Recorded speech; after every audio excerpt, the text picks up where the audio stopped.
Ako si Ramon Bautista, o isang master rapper. Ibig sabihin nun, magaling ako mag-rap. Kaya nga master eh. Simula sa pagra-rap, dapat meron kayong natural na talento, natural na good looks tulad ko. Pero nakakatulong din kung mag-enroll kayo sa rap school. Nag-enroll ako sa Balagtas School of Rap. Kilala ko doon si Master Balagtas. Palagi mong tatandaan, kailangan mong maging listo upang estilo mo'y di mabisto. Okay, pwede na. Doon, tinuruan niya ako ng vocalization. Kasi ang competition ng rap, mabilisan ng dila yan eh. So, tinuruan niya ako kung paano maging mabilis yung dila ko. Kaya ngayon, yung dila ko, puro muscle. Susunod noon, syempre, kung paano mag-rhyme. Alam niyo yung rhyme, syempre sa tula. Dapat nagra-rhyme yung mga sinasabi. Baba, black sheep, have you any wool? Yes sir, 3 bags. O, di ba? Lahat kayo, hindi nyo alam kung ano sasabihin nyo eh. Ako, nasabi ko kagad, 3 bags or 4. Perfect! Maraming exercises si Master dyan.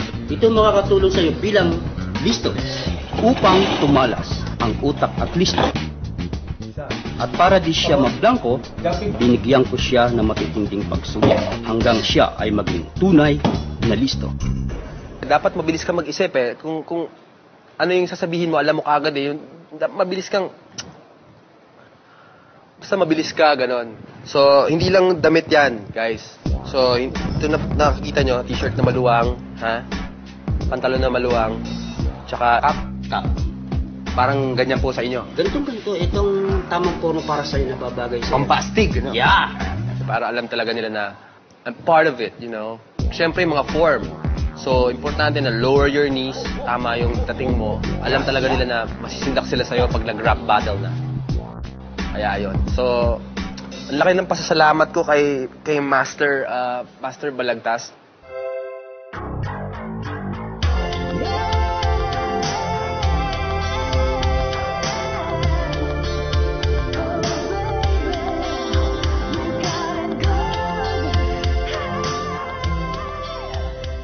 Master, kung nasan ka man, I love you. Text na lang.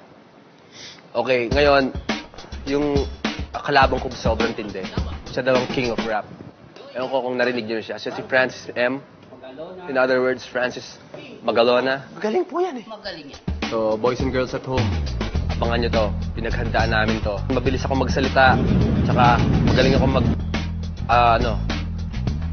mag-rap.